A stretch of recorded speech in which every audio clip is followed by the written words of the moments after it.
जी बच्चों, आज का हमारा टॉपिक है स्टोकियोमेट्री।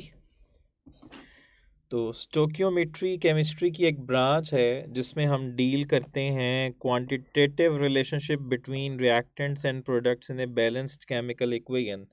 यानी कि अगर हमें रिएक्टेंट की अमाउंट पता है तो हम प्रोडक्ट की अमाउंट कैलकुलेट कर सकते हैं, और अगर हमें प्रोडक्ट की अमाउंट पता है तो हम रिएक्टेंट की अमाउंट कैलकुलेट कर सकते हैं। लेकिन इसके लिए कुछ कंडीशंस हैं, कुछ एजम्पशंस हैं। एजम्पशंस क्या हैं? सबसे पहली एजम्पशन है all the reactants must be converted into products. जितने भी रिएक्टेंट्स हैं वो सारे प्रोडक्ट्स में चेंज हो जाएं। अगर वो सारे प्रोडक्ट्स में चेंज नहीं होंगे तो फिर जो है हम actual amount of product find out नहीं कर सकते। दूसरी एजम्पशन है कि नो साइड रिएक्शन अकर्स। कोई साइड रिएक्शन नहीं होना चाहिए। लेट्स से मेरा रिएक्टेंट है ए और मेरा प्रोडक्ट है बी, तो हम रिएक्टेंट ए से बी बना रहे हैं, तो बी जो है ये मेरा रिक्वायर्ड प्रोडक्ट है। लेकिन अगर कोई साइड रिएक्शन हो गया तो इसमें एक प्रोडक्ट सी बनने लग गया। सी तो मुझे चाहिए ही नहीं, तो ये एक साइड रिएक्शन होने लग गया।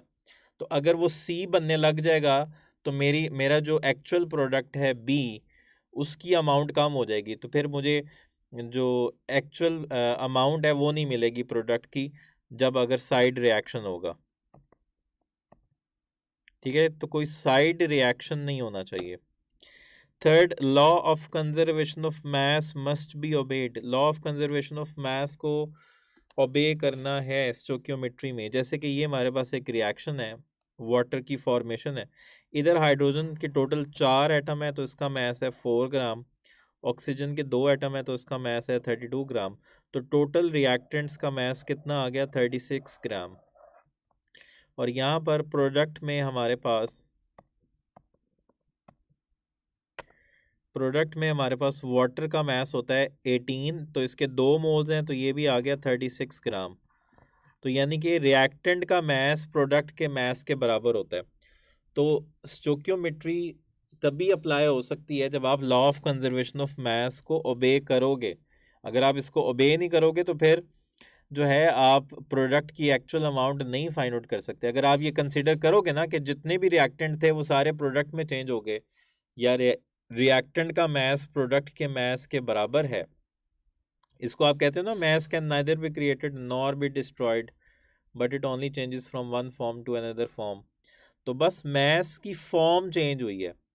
तो अगर आप इसको अप्लाई नहीं करोगे तो आप जो है प्रोडक्ट की अमाउंट कैलकुलेट नहीं कर सकते। इसकी फोर्थ असम्पशन है कि हमने लॉ ऑफ डेफिनेट प्रोपोर्शन को भी ओबे करना है। लॉ ऑफ डेफिनेट प्रोपोर्शन क्या है? इसका मतलब है it suggest that for a particular chemical reaction under study only one possible ratio of combination of atoms is permitted।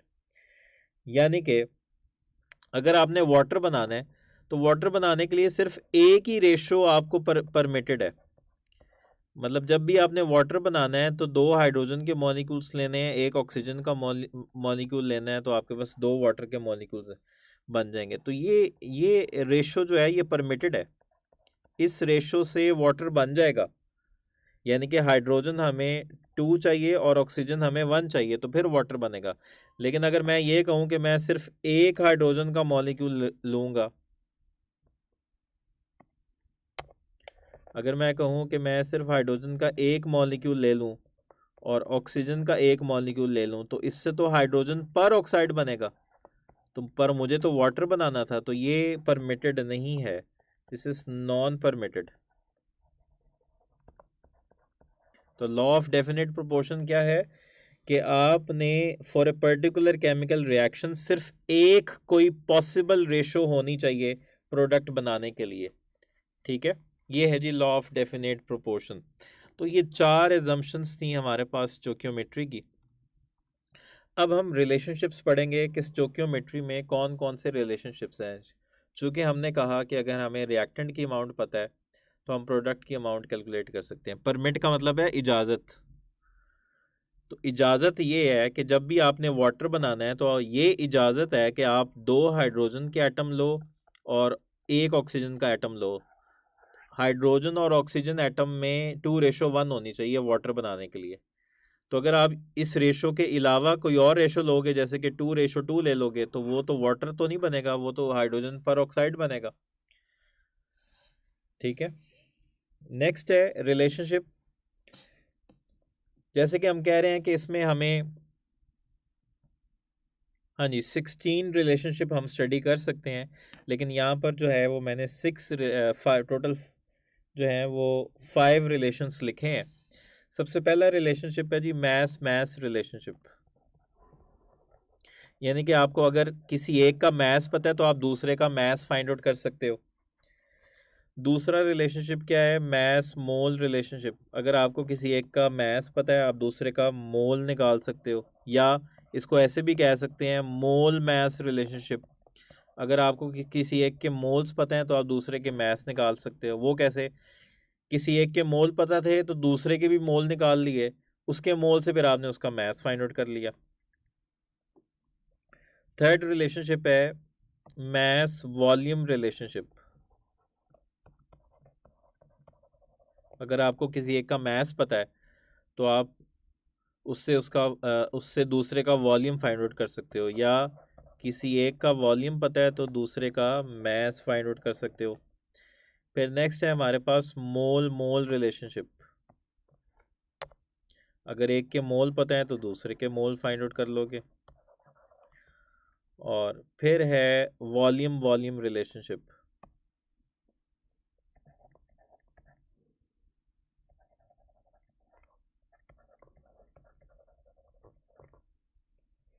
ठीक है, अब इसकी लिमिटेशंस क्या हैं, ये इससे रिलेटेड क्वेश्चन आता है और ये आपको पता होना चाहिए।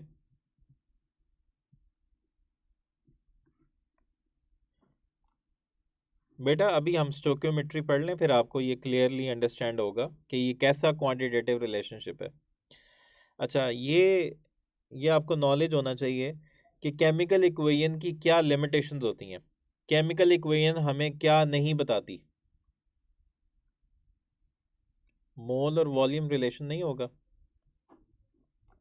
मोल वॉल्यूम, हाँ जी वो भी होगा, मोल वॉल्यूम रिलेशनशिप भी होगा। मैंने कहा, मैंने इधर 5 लिखे हैं जी, ये रिलेशनशिप भी होगा मोल वॉल्यूम या वॉल्यूम मोल, ये रिलेशनशिप भी होगा।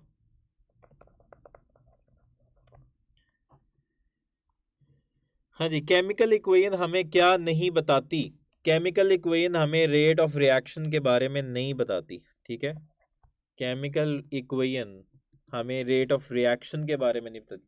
मैं एक केमिकल रिएक्शन लिख रहा हूँ, ये मैंने केमिकल इक्वेशन लिख दी है 2H2 + O2 2H2O। तो क्या ये केमिकल इक्वेशन लिखने से मुझे पता चल रहा है कि इस रिएक्शन की स्पीड कितनी है? ये केमिकल इक्वेशन लिखने से मुझे ये नहीं पता चल रहा कि इस रिएक्शन की स्पीड कितनी है, तो मुझे रेट ऑफ रिएक्शन के बारे में नहीं पता चलता केमिकल इक्वेशन से। नेक्स्ट, ना ही मुझे कंडीशंस पता चलती हैं, टेम्परेचर और प्रेशर। टेम्परेचर और प्रेशर तो जब हम एक्चुअली वो केमिकल रिएक्शन परफॉर्म करेंगे तो फिर हमें पता चलेगा कि इसको कितना टेम्परेचर देना है, कितना प्रेशर देना है। तो केमिकल इक्वेशन हमें टेम्परेचर और प्रेशर के बारे में भी नहीं बताती। मुझे नहीं पता इस केमिकल इक्वेशन में जब मैंने ये केमिकल रिएक्शन करवाना है तो कितनी हीट रिलीज होगी या कितनी एब्जॉर्ब होगी, मुझे नहीं पता। ठीक है, third, physical state of the reactants and products. Physical state क्या होगी रिएक्टेंट्स और प्रोडक्ट्स की, केमिकल इक्वेशन हमें ये भी नहीं बताती। फोर्थ है मैकेनिज्म ऑफ द रिएक्शन, ना ही मुझे इस रिएक्शन का मैकेनिज्म पता चलेगा। मतलब आपको पता है ना कि कुछ ऐसे रिएक्शंस होते हैं जो एक से ज़्यादा स्टेप्स में होते हैं, तो उनका क्या मैकेनिज्म है ये हमें केमिकल इक्वेशन नहीं बताती। और लास्ट पर फिजिबिलिटी ऑफ द रिएक्शन, आया ये रिएक्शन फिजिबल है या नहीं है। लेट्स से मैं एक रिएक्शन लिख रहा हूँ, copper + 2HCl, it gives CuCl2 + H2। ये मैंने केमिकल इक्वेशन तो लिख दी, लेकिन केमिकल इक्वेशन मुझे ये नहीं बता रही कि ये रिएक्शन पॉसिबल है या नहीं है। ठीक है, तो कौन मुझे बताएगा, ये हम इलेक्ट्रोकेमिस्ट्री में बात करेंगे। इलेक्ट्रोकेमिकल सीरीज मुझे बताएगी कि ये रिएक्शन पॉसिबल नहीं है। तो एक्चुअली ये रिएक्शन पॉसिबल नहीं है, पर मैंने केमिकल इक्वेशन लिख दी है।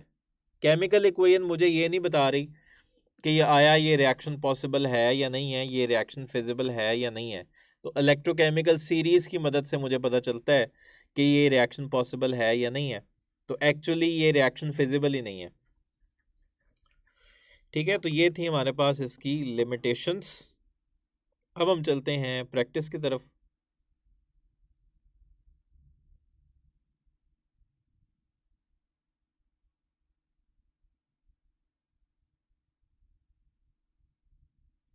नहीं बेटा, स्टेट पता है हम कब लिखते हैं? स्टेट हम तब लिखते हैं जब हम एंथैल्पीज को डिस्कस करते हैं।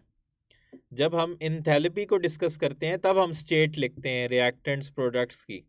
नॉर्मली केमिकल इक्वेशन में हम स्टेट नहीं लिखते।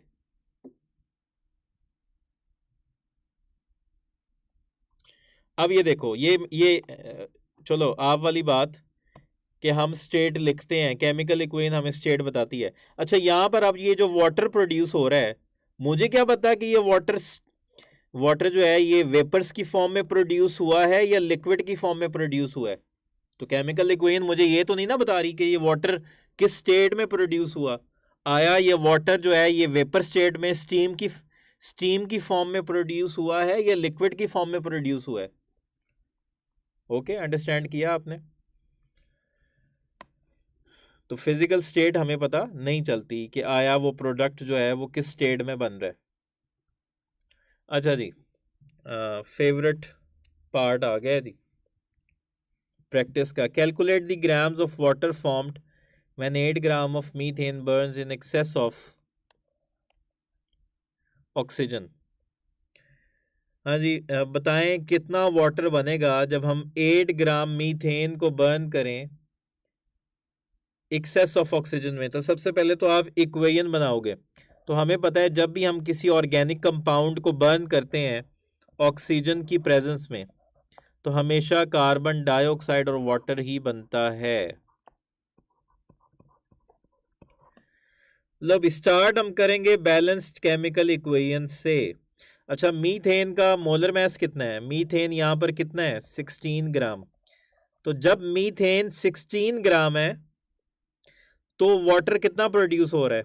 एक वाटर होता है 18 ग्राम, तो इसको 2 से मल्टीप्लाई करेंगे। वाटर के 2 मोल्स बन रहे हैं ना, तो इसका मतलब ये 36 ग्राम बन रहा है।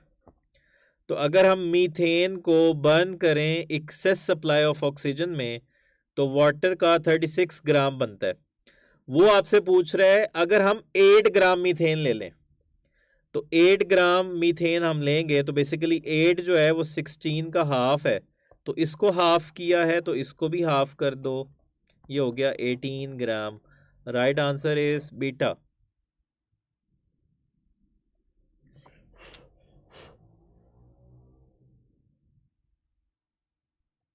ठीक है, तो ये हमने क्या किया, हमें रिएक्टेंट की अमाउंट पता थी तो हमने प्रोडक्ट की अमाउंट कैलकुलेट कर ली। अगर एक्सेस ना लिखा होता तो फिर पहले तो हमने लिमिटिंग रिएक्टेंट फाइंड आउट करना था, उसके बाद हमने जो है ना प्रोडक्ट फाइंड आउट करना था। तो कल हम पढ़ेंगे लिमिटिंग रिएक्टेंट और यील्ड। तो अगर एक्सेस ना दिया होता तो सबसे पहले तो हम लिमिटिंग रिएक्टेंट फाइंड आउट करते, फिर हमें दोनों रिएक्टेंट की अमाउंट गिवन होनी थी। ठीक है बच्चों, नेक्स्ट है how much volume of carbon dioxide is produced. नहीं, एक्सेस को इस्तेमाल करना ही नहीं है, ये हम पढ़ेंगे लिमिटिंग रिएक्टेंट वाला टॉपिक। जो चीज एक्सेस में होती है प्रोडक्ट उस पर डिपेंड नहीं करता। जो चीज एक्सेस में होती है प्रोडक्ट उस पर डिपेंड नहीं करता। प्रोडक्ट हमेशा उस पर डिपेंड करता है जो कम क्वांटिटी में होता है, ये हम लिमिटिंग रिएक्टेंट में पढ़ेंगे। अच्छा जी, how much volume of carbon dioxide is produced when 1.2 gram of carbon is burnt in excess of oxygen, is burnt in excess of oxygen। हाँ जी, तो अगर आप कार्बन को बर्न कर रहे हो एक्सेस ऑफ ऑक्सीजन में तो क्या बन रही है? Carbon dioxide gas. तो वो आपसे पूछ रहा है कि कितनी कार्बन डाइऑक्साइड बनेगी, यानी कि कार्बन डाइऑक्साइड का कितना वॉल्यूम बनेगा अगर हम 1.2 ग्राम कार्बन को बर्न करें। तो पहले तो पहले तो आप बैलेंस केमिकल इक्वेशन को देखो।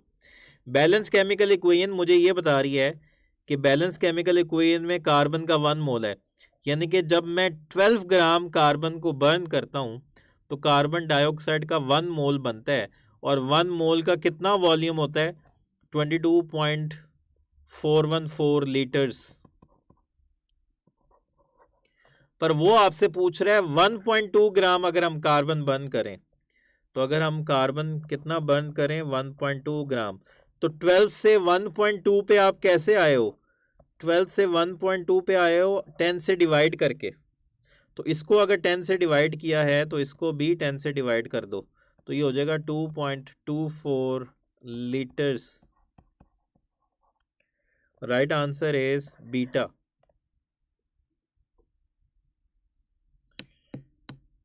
ठीक है बच्चों, बहुत सिंपल है, बहुत सिंपल है।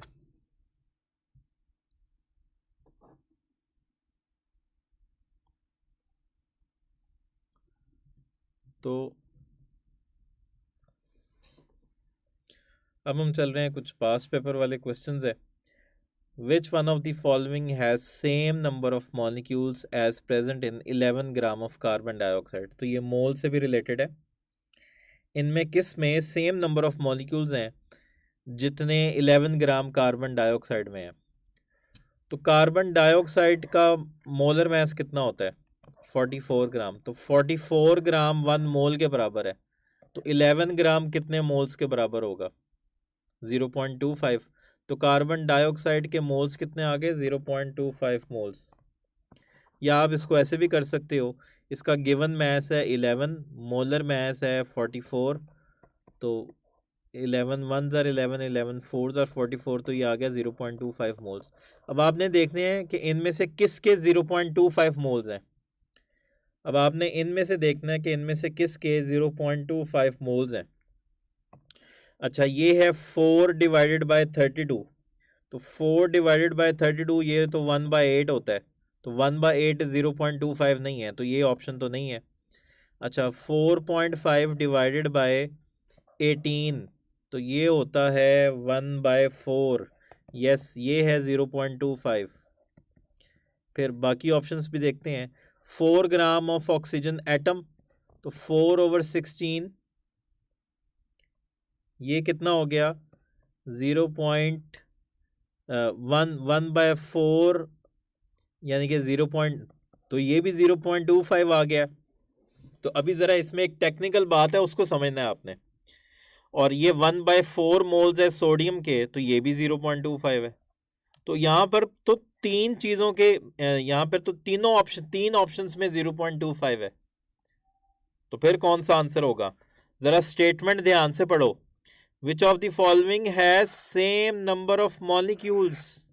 नंबर ऑफ मॉलिक्यूल्स देखने हैं, नंबर ऑफ एटम्स नहीं देखने। तो चार्ली में एटम्स हैं, डेल्टा में भी एटम्स हैं, जबकि बीटा में मॉलिक्यूल्स हैं। Right answer is beta. ठीक है, ये होती हैं टेक्निकलिटीज जो आपने देखनी होती हैं।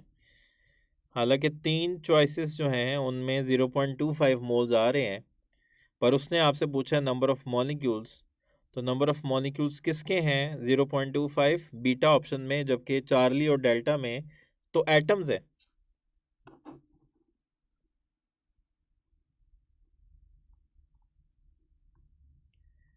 नेक्स्ट है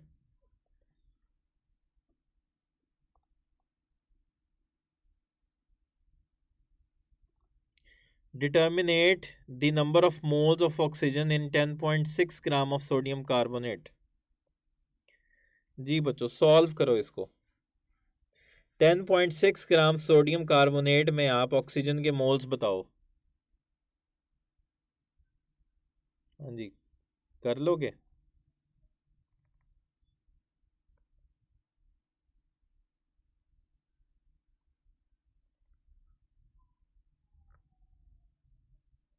सबसे पहले आप सोडियम कार्बोनेट का मोलर मास निकालो।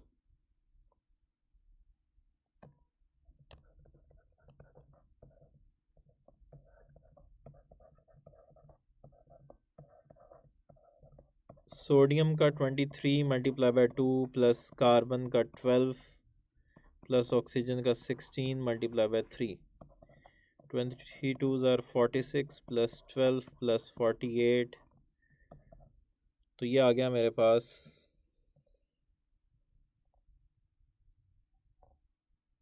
कितना आ गया 106 ग्राम्स। तो ये इसका मोलर मैस आ गया। तो अब आप कंपेयर कर लो सोडियम कार्बोनेट और ऑक्सीजन को मैं कंपेयर करने लगा हूं। अच्छा, जब ये 106 ग्राम है, इसका मोलर मैस कितना है 106 ग्राम, तो इसके 106 ग्राम में ऑक्सीजन एटम के कितने मोल्स हैं? ऑक्सीजन एटम के 3 मोल्स हैं। वो आपसे पूछ रहा है 10.6 ग्राम में, तो 10.6 पे आप कैसे आओगे?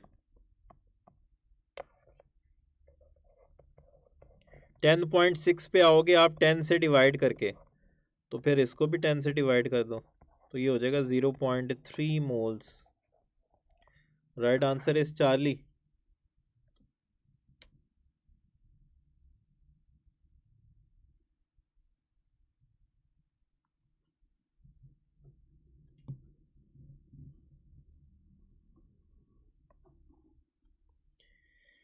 नेक्स्ट है hydrogen reacts with chlorine to produce hydrogen chloride, the ratio of masses of reactants in chemical reaction is। Hydrogen react करके हाइड्रोजन रिएक्ट कर रही है क्लोरीन के साथ और हाइड्रोजन क्लोराइड बना रही है, तो जो रिएक्टेंट्स के मैसेज हैं उनमें रेशो क्या है? रिएक्टेंट्स के मैसेज में क्या रेशो है? तो आप इनका मैस देख लो। हाइड्रोजन का मैस कितना है? हाइड्रोजन का मैस है 2 ग्राम। क्लोरीन का मैस कितना है 35.5 मल्टीप्लाई बाय 2 71 ग्राम। तो दोनों को हम 2 से डिवाइड कर लेते हैं सिंपलेस्ट रेशो निकालने के लिए। 2/2 रेशो 71/2, तो ये हो जाएगा 1:35.5। तो इनके मैसेस में जो हमारे पास रेशो आ रही है वो आ रही है 1:35.5।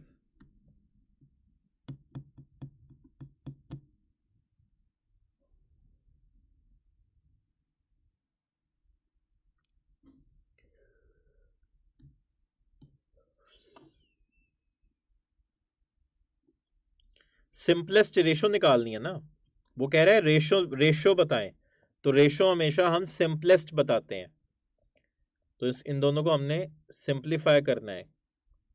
तो सिंपलेस्ट रेशो क्या आई 1:35.5। हाँ जी, नंबर ऑफ, मैंने कहा वो पूछ रहा है जब हाइड्रोजन और क्लोरीन आपस में रिएक्ट करते हैं तो हाइड्रोजन क्लोराइड बनती है, तो ये जो रिएक्टेंट्स हैं इनके मैसेस में रेशो मालूम करें। तो रिएक्टेंट्स का मैस क्या है? हाइड्रोजन का मैस है 2 ग्राम, क्लोरीन का मैस 71 ग्राम। तो 2 और 71 में मैंने सिंपलेस्ट रेशो निकालनी थी, तो 2 से डिवाइड किया। अच्छा जी, number of single covalent bonds in water molecule are. Water molecule में कितने सिंगल कोवलेंट बॉन्ड्स हैं? इतना मुश्किल क्वेश्चन आ गया एग्जाम में, सबसे टफ क्वेश्चन है, बहुत टफ क्वेश्चन है ये तो। एमडी कैट तो बड़ा मुश्किल है। हाँ, आउट ऑफ सिलेबस आ गया ये तो। ये तो सर ने हमें पढ़ाया ही नहीं।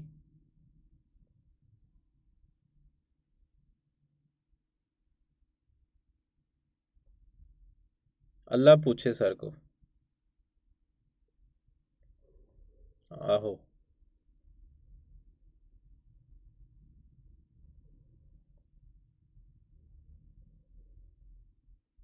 हाँ, इसके तो ग्रेस मार्क्स मिलने चाहिए।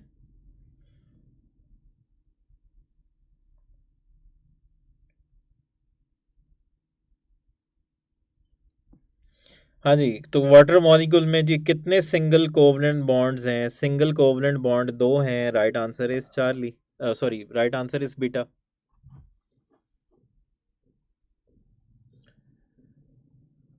हाँ जी, नेक्स्ट है 18। 18 gram of water contains dash atoms of hydrogen. 18 gram water में कितने एटम्स हैं हाइड्रोजन के? तो 18 ग्राम वाटर जो है,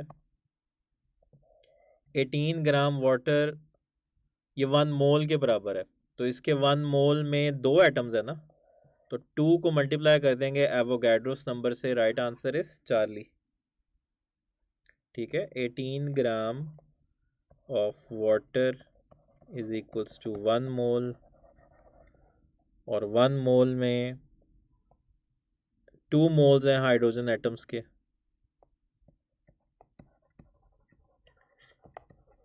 तो इसको हम एवोगैड्रोस नंबर से मल्टीप्लाई कर देंगे। Right answer is Charlie.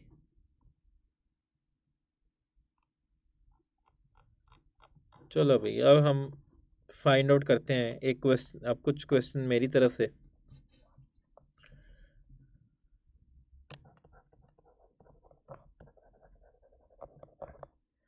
How many electrons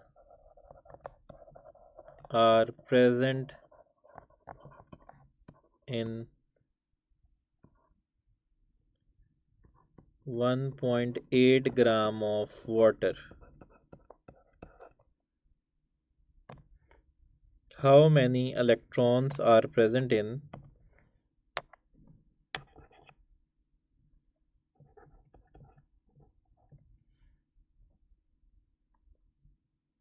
1.8 gram of water?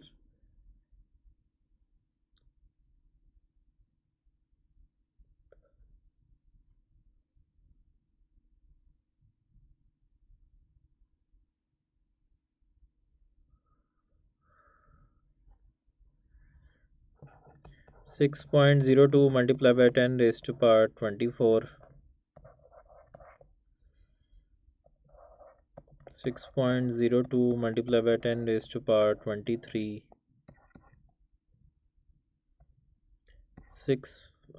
12.04 multiplied by 10 raised to power 23, और 12.04 multiplied by 10 raised to power 24। 1.8 gram water में इलेक्ट्रॉन्स कितने मौजूद हैं? कितने इलेक्ट्रॉन्स मौजूद हैं? अच्छा, स्टार्ट आप करोगे 18 ग्राम से। 18 ग्राम वाटर में कितने इलेक्ट्रॉन्स हैं? 18 ग्राम वाटर में 2 हाइड्रोजन के इलेक्ट्रॉन्स हैं और 8 ऑक्सीजन के हैं। टोटल कितने हो गए? 10, यानी कि 10 multiply by Avogadro's number electrons हैं। वो आपसे पूछ रहा है 1.8 ग्राम में। तो 1.8 पे कैसे आए हो? 10 से डिवाइड करके। तो इसको भी 10 से डिवाइड कर दो, तो ये 10 10 से कट गया, तो पीछे बच गया 6.02 multiply by 10 raise to power 23 electrons. Right answer is beta.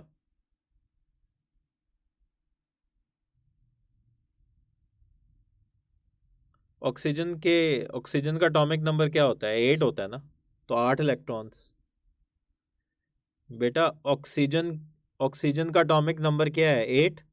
तो ऑक्सीजन के 8 इलेक्ट्रॉन है, और हाइड्रोजन का एटॉमिक नंबर है 1। तो हाइड्रोजन के अंदर 1 इलेक्ट्रॉन होता है, लेकिन 2 हाइड्रोजन एटम है तो 2 इलेक्ट्रॉन्स हो गए।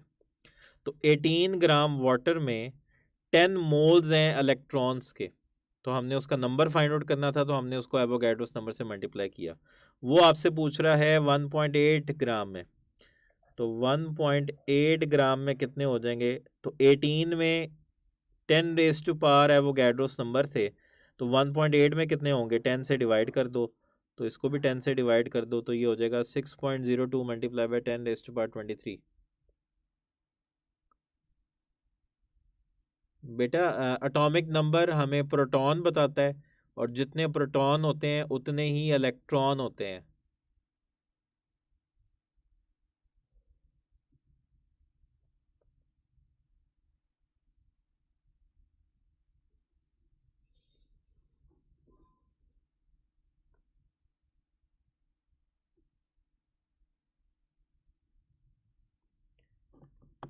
ठीक है बच्चों, तो ये इस तरह आप इलेक्ट्रॉन्स और प्रोटॉन्स जो है वो फाइंड आउट करते हो।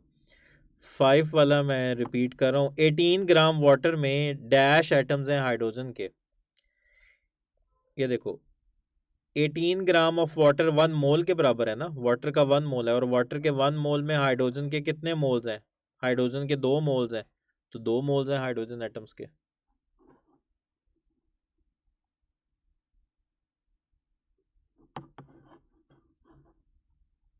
Okay okay,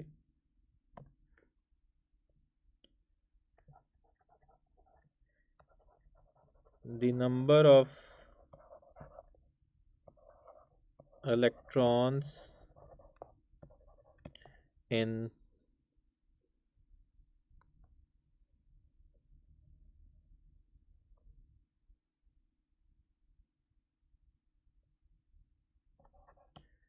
(4.6 gram of sodium ion).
हाँ जी, the number of electrons in 4.6 gram of sodium ion.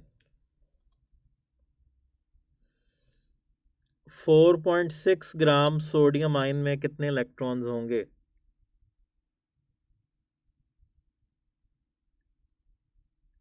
सबसे पहले तो आपको सोडियम का एटॉमिक नंबर पता होना चाहिए। सोडियम के अंदर होते हैं 11 इलेक्ट्रॉन, 11 इलेक्ट्रॉन्स होते हैं। तो +1 का मतलब है एक इलेक्ट्रॉन इसने लूज कर दिया, यानी कि इसके 10 इलेक्ट्रॉन है, यानी कि 23 ग्राम में सोडियम का एटॉमिक मास क्या होता है? 23 ग्राम। तो 23 ग्राम सोडियम आयन में 10 मोल्स हैं इलेक्ट्रॉन्स के, यानी कि 10 multiply by 6.02 multiply bye 10⁻23 electrons है। अच्छा, वो आपसे 4.6 में पूछ रहा है, पहले आप इसको डबल करो। डबल किया है तो ये 46 ग्राम सोडियम आयन हो गया, तो ये इसको भी डबल कर दो, तो ये हो गया 20 मल्टीप्लाई बाय 6.02 इंटू 10⁻23। वो आपसे पूछ रहा था 4.6 में, तो 4.6 से कैसे आओगे? 10 से डिवाइड करके। तो 4.6 ग्राम सोडियम आयन, तो इसको भी 10 से डिवाइड कर दो, तो ये हो जाएगा 2 मल्टीप्लाई बाय 6.02 मल्टीप्लाई बाय 10⁻23।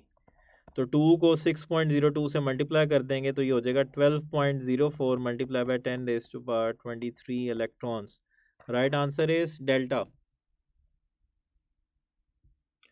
बेटा, सोडियम एटम में 11 इलेक्ट्रॉन्स होते हैं, तो सोडियम आयन में कितने होंगे? सोडियम +1 में कितने होंगे? 10, यानी कि एक इलेक्ट्रॉन उसने लूज किया हुआ है। तो 23 ग्राम सोडियम आयन में इलेक्ट्रॉन्स के 10 मोल्स होते हैं, तो उसको हम एवोगैड्रोस नंबर से मल्टीप्लाई करेंगे तो हमारे पास नंबर ऑफ मोल्स आएंगे। मुझे 4.6 में चाहिए, तो मैं 4.6 पे ऐसे आ रहा हूँ कि पहले मैंने इसको डबल किया, 46 किया तो इसको भी डबल कर दिया, फिर मैंने इसको 10 से डिवाइड करके 4.6 किया तो इसको भी 10 से डिवाइड कर दिया। बेटा, ये आपकी अपनी मर्जी है, आप सोडियम आयन के मोल्स निकाल लो, या आप इसको फार्मूले से भी सॉल्व कर सकते हो। ये तो मैं आपको बता रहा हूँ कि आपने कैलकुलेशन कैसे करनी है। आप क्या करो, सिंपल 4.6 को इसके एटॉमिक मास 23 से डिवाइड करो, तो आपके पास इसके मोल्स आ जाएंगे। फिर आपने बताना है कि 1 मोल सोडियम आयन में 10 मोल्स हैं इलेक्ट्रॉन्स के, तो इतने मोल्स में कितने होंगे?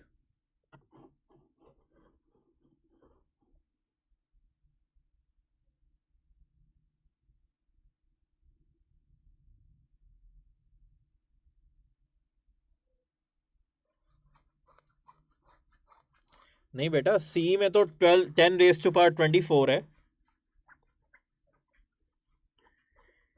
इसको हमने 10 से डिवाइड किया ना, 20 को 10 से डिवाइड करो तो 2 आया।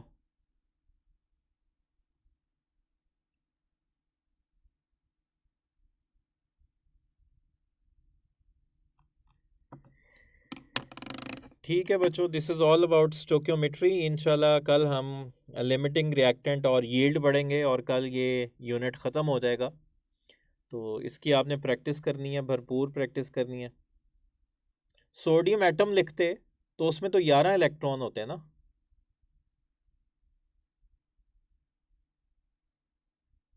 तो फिर 11 को 2 से मल्टीप्लाई करना था तो हमने वो आना था 22, 22 को 10 से डिवाइड करना था तो 2.2, 2.2 को एवोगैड्रोस नंबर से मल्टीप्लाई करना था। ठीक है बच्चों, तो इसकी आप टिका के जो है वो प्रैक्टिस करो। इंशाल्लाह मिलते हैं कल, और कल ये यूनिट कंप्लीट हो जाएगा लिमिटिंग रिएक्टेंट और यील्ड के साथ। तो हमेशा पॉजिटिव रहें, पॉजिटिव सोचें, जैसा आप सोचेंगे वैसा ही होगा। अच्छा सोचेंगे अच्छा होगा, बुरा सोचेंगे बुरा होगा।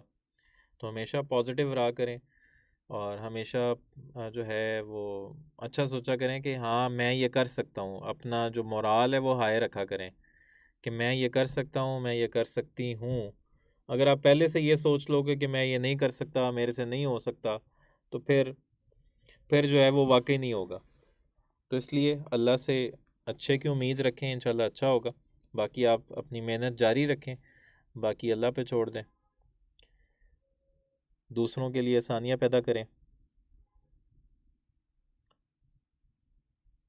और जब आप दूसरों के काम आसान करते हैं तो फिर अल्लाह आपके काम आसान करता है। तो ये हमारा बिलीव है इस पे। तो हमने लोगों के काम आना है, क्योंकि इस दुनिया में आने का मकसद अल्लाह के लोगों के लिए आसानियाँ पैदा करना ही है। अल्लाह ने हमें अपनी इबादत के लिए नहीं भेजा। अगर इबादत करानी है तो वो तो फरिश्ते काफ़ी हैं, फरिश्ते काफ़ी थे इबादत करने के लिए। तो इसलिए हमने लोगों के काम आना है। अगर मैं किसी चीज़ में एक्सपर्ट हूँ ना तो तो वो दूसरों के काम आनी चाहिए। अगर मैं किसी चीज़ में एक्सपर्ट हो गया हूँ पर उससे दूसरों को फ़ायदा नहीं हो रहा, तो उस कामयाबी का या उस एक्सपर्टीज़ का कोई फ़ायदा नहीं। तो हमेशा जो आप अचीव करते हैं साथ उसमें अपनों को शामिल रखें, उसी में खुशी है। तो इंशाल्लाह मिलते हैं कल। अपना बहुत सारा ख्याल रखिएगा। अल्लाह हाफ़िज़।